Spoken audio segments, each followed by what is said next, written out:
По 50 години, Туркменистан ги затвора вратите на пеколот. Туркменистан објави дека значително го намалил пожарот што гори повеќе од 50 години на локацијата позната како врата на пеколот.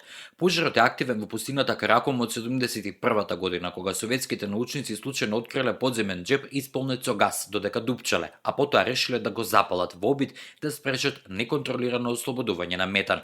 Според властите, интензитетот на пожарот, кој оттогаш стана најпозната туристичка атракција на оваа затворена централноазијска земја, бил намален 3 пати, иако не е прецизирано во кој временски период е постигнато тоа. Околу самиот кратер биле дупчени бројни бунари со цел да се собере метанот и да се намали неговото испуштање во атмосферата. Локалните жители долго време го избегнувале местото, верувајќи дека е проколнато, поради што го добило прекарот врата на пеколот.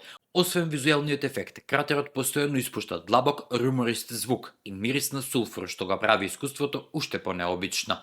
Иако кратерот настанал како резултат на индустријска грешка во 1971 година, Туркменистан до неодамна не го признаваше официјално настанот. Советските власти тогаш не воделе евиденција за тоа колку газ има во подземната празнина, па запалувањето било замислено како привремена мерка за неколку недели.